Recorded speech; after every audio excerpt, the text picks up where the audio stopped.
इस सेक्शन में हम आपकी एक्सरसाइज में जो एक्सटेंसिव क्वेश्चंस हैं, जो लॉन्ग क्वेश्चंस हैं, उनसे डील करेंगे. So let's begin with the first question. Explain biological rhythms. अब उन्होंने आपसे सीधा सीधा डायरेक्टली पूछ लिया है कि बायोलॉजिकल रिदम्स क्या होते हैं. सबसे पहले आप बायोलॉजिकल रिदम्स की डेफिनेशन लिखें, उसके बाद आप बायोलॉजिकल क्लॉक को डिफाइन करें. ये सारी चीज़ें आपके बुक में गिवन है. मैं आपको मेजर हेडिंग्स बता रही हूँ कि आपने क्या क्या इंक्लूड करना है अपने आंसर में. फिर आप रिदम्स की टाइप बताएं कि सर्केडियन रिदम्स होते हैं, डायurnal रिदम्स होते हैं, नॉक्टर्नल रिदम्स होते हैं. ये सारी आप टाइप्स लिखें. फिर आप ये बताएं कंट्रोल ऑफ सर्केडियन रिदम्स के किस तरह से जो सर्केडियन रिदम्स होते हैं वो कंट्रोल हो रहे होते हैं. ये सारी हेडिंग की डिटेल्स आपकी बुक में गिवन हैं, वो आप लिखें. सारा कुछ लिख दें तो that would be more than enough for this long question. The next question is describe orientation behaviour. अब ये भी एक डायरेक्ट सा क्वेश्चन है कि ओरिएंटेशन बिहेवियर क्या होता है. तो ओरिएंटेशन बिहेवियर में आप सबसे पहले क्या लिखेंगे, उसकी डेफिनेशन लिखेंगे कि ओरिएंटेशन बिहेवियर क्या होता है. कि व्हेन एन एनिमल मूव्स और changes its position relative to the specific directions in response to some stimuli. इस बिहेवियर को हम क्या कहते हैं, ओरिएंटेशन बिहेवियर कहते हैं. इसकी दो मेजर टाइप्स हैं हमारे पास, टेक्सिस है और ट्रॉफिज्म है. टेक्सिस जो है एक डायरेक्शनल मूवमेंट है टूवर्ड्स और away from a stimulus. Tropism जो है ये ग्रोथ मूवमेंट्स होती हैं, strictly growth movements related to directional stimuli. आगे ट्रॉफिज्म की भी 3 टाइप्स हैं, फोटोट्रॉफिज्म है, जियोट्रॉफिज्म है और हाइड्रोट्रॉफिज्म है. इन तीनों की डिटेल्स आप एक प्लांट की ग्रोथ के एग्जांपल इसमें तीनों को एक्सप्लेन कर दें उसके साथ, तो that would be more than enough for this long question. The next question is, what are instincts? How can you justify instincts are a type of innate behavior? तो सबसे पहले तो आप ये बताएं कि इंस्टिंक्ट्स क्या होते हैं. ये unlearned inherited fix action patterns होते हैं रिस्पॉन्सेस के या रिएक्शंस के to certain kind of stimuli.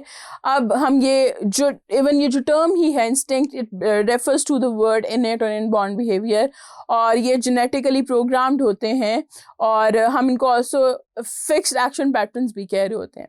अब इंस्टिंक्ट्स जो हैं वो हमारे बहुत ही कॉम्प्लेक्स किस्म के बिहेवियर पैटर्न्स हैं. Like reflexes are inborn, rather inflexible होते हैं और वैल्यूएबल होते हैं at adopting the animal to its environment. हमारे इंस्टिंक्ट्स जो हैं एनिमल्स के या हम लोगों के, वो हमें एक एनवायरनमेंट में सर्वाइवल जो है वो प्रोवाइड कर रहे होते हैं, और जो पूरी की पूरी बॉडी है वो पार्टिसिपेट कर रही होती है इन इंस्टिंक्टिव बिहेवियर में. और एक एलैबोरेट सीरीज ऑफ एक्शन होती है जो इन्वॉल्व होती है एक इंस्टिंक्ट को आगे जो है मैनिफेस्ट होने में. इंस्टिंक्ट बिहेवियर्स क्या है? माइग्रेशन ऑफ सैल्मन है, बीज के डांस है, construction of hanging nest bye birds है. ये सारे उनके इंस्टिंक्ट्स हैं कि उन्होंने इस तरह से जो है करना है. अब why these are innate behaviors, क्योंकि अगर आप एग्जांपल देखें माइग्रेशन ऑफ सैल्मन को आप डिटेल में बताएं तो उसमें चीज़ क्लियरली मेंशन्ड है कि उनकी माइग्रेशन जो है वो एक इंस्टिंक्ट है. क्योंकि जो नई पैदा होने वाली सैल्मन होती है उसने अपने पेरेंट्स से वो चीज़ देखी नहीं होती, वो देख के नहीं सीखती, वो उनके अंदर नेचुरली ये होती है कि उन्होंने इस टाइम पे माइग्रेशन करनी है. तो आप माइग्रेशन ऑफ सैल्मन की आप एक एग्जांपल लिख दें डिटेल में इसके साथ अपनी बुक से, तो that would be more than enough for this short question. That would be more than enough for this long question. The next question is describe imprinting in young ducks. How is this imprinting adaptive? अब आप बताएं कि जो है imprinting क्या होती है. कि it's a type of learning in which a very young animal fixes its attention on the first object with which it has visual, auditory or tactile experience and therefore follows that object.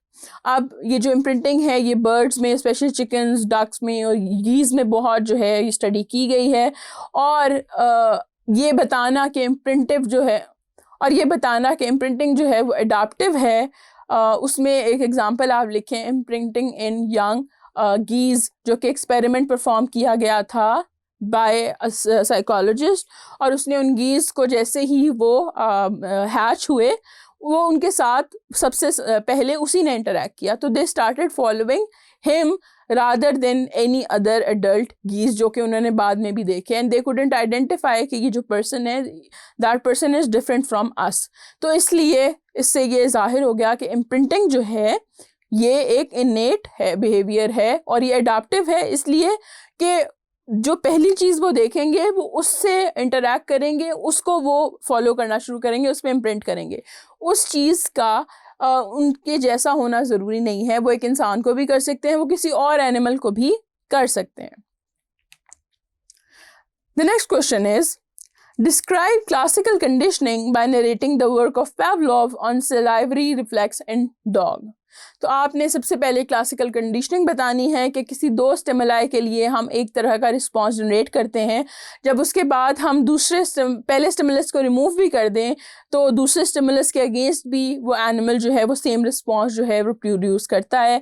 Pavlov ने dog पे experiment किया था, उसकी classical conditioning perform की थी एक bell और food के साथ, प्रोटीन पाउडर उसने यूज़ किया था कि पहले दोनों चीज़ों को इकट्ठा प्रेजेंट किया तो डॉग जो है उस अडाप्ट कर गया कि वो स्लाइवेटिंग का रिस्पांस देगा दोनों चीज़ों के अगेंस्ट, जबकि बाद में सिर्फ बेल भी बचती थी तो डॉग वही रिस्पांस देता था जो वो फूड के लिए थे, क्योंकि वो दोनों चीज़ें for a long time conditioning के पीरियड में इकट्ठी प्रेजेंट हो रही थी। तो इस चीज़ को हम कहते हैं क्लासिकल प्रेजेंटिंग, तो इस चीज़ को हम कहते हैं क्लासिकल कंडीशनिंग, और पावलोव ने इस तरह से की थी जो मैंने अपने कंसेप्चुअल में बहुत डिटेल में एक डायग्राम की मदद से समझाई है। You can refer to that as well. ये सारा कुछ आप लिख दें तो that would be more than enough for this long question.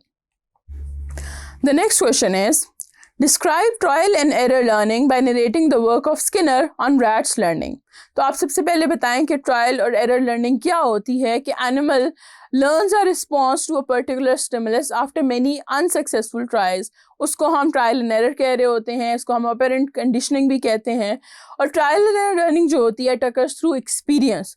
Natural environment में एनिमल्स जो हैं they are faced with naturally occurring awards and punishments and they learn by experience. Skinner ने इस पे बहुत ही जो है एक्सटेंसिव जो है रिसर्च की थी। He was an American psychologist और उसने कंडीशनिंग की थी रैट्स की। अब उसने रैट्स को एक बॉक्स के अंदर जो है प्लेस किया और उस बॉक्स को अब हम स्किनर बॉक्स कहते हैं। उसके अंदर एक लिवर था जो कि अगर प्रेस हो तो उससे फूड का एक पैलेट जो है केज में गिर जाता था। तो पहले तो रैट इधर उधर घूमता रहा, गलती से उसका जब उस लिवर पे पाँव आ जाता था तो एक फूड का पैलेट उसमें गिर जाता था। Later on over time explore करते करते ही रियलाइज दैट कि जब भी मैं इस लिवर को प्रेस करता हूँ तो फूड मेरे पास आता है। सो ही लर्न दैट बिहेवियर, और वो लर्निंग जो है वो ट्रायल एंड एरर लर्निंग होती है। ये सारा कुछ आप इसमें लिख देंगे, पूरी डिटेल्स आप लिख देंगे, so that would be more than enough for this long question.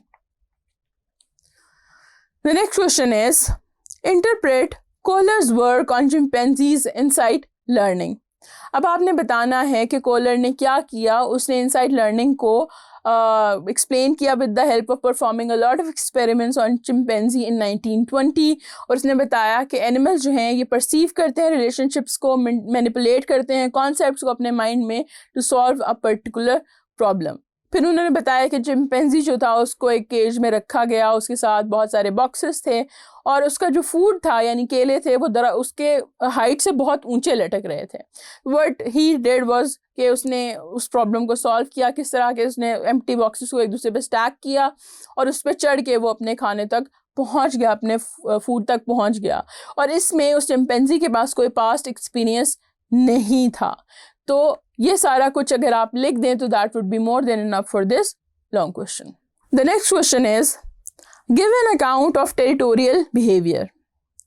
अब आपने सीधा सीधा टेरिटोरियल बिहेवियर का बताना है कि वो क्या होता है और कैसे होता है। तो आप डिटेल में बताएं कि territoriality is the defence of an area by an organism or group of organism against organisms of the same or different species. और डिफरेंट थ्रेट डिस्प्लेस होते हैं, उसमें कॉन्फ्लिक्ट और एग्रेशन जो है वो हो भी। उसके अलावा जब एक दफ़ा टेरिटरी बन जाती है तो एक फ़ाइट के बाद, एक थ्रेट के बाद, उसके बाद सुकून हो जाता है और उसके बाद सारी जो चीज़ें सिर्फ थ्रेट्स पे रह जाती हैं, एक्चुअली फाइटिंग नहीं हो रही होती।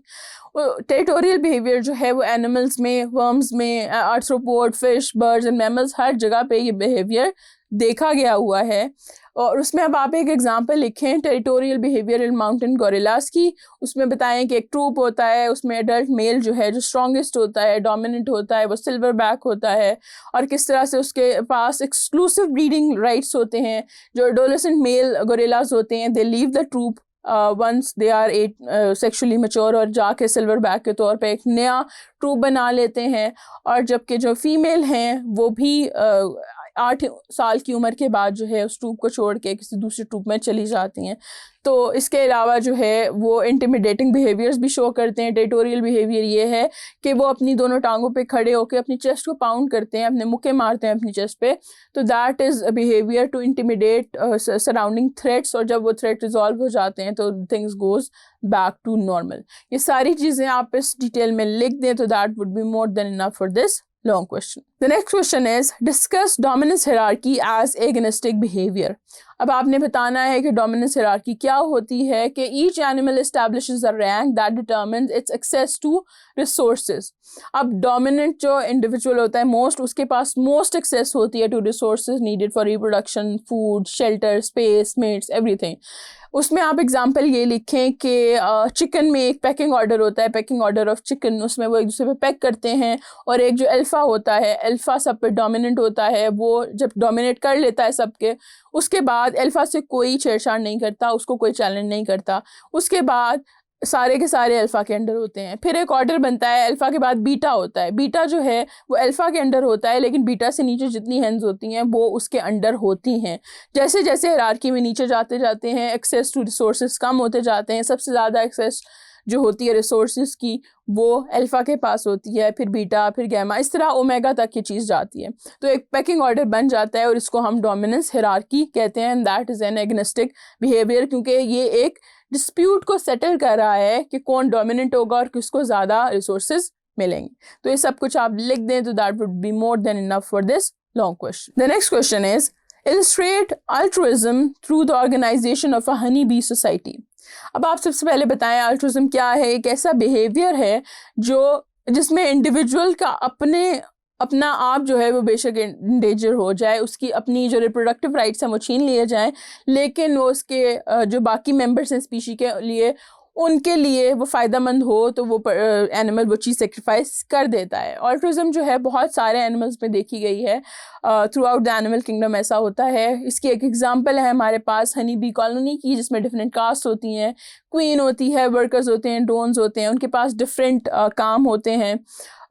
जब काम हो जाता है उसके बाद जो ड्रोन्स होते हैं उनको कई दफ़ा वो मर जाते हैं और वो उनको बाहर भी निकाल दिया जाता है। They sacrifice themselves for the betterment of their whole colony.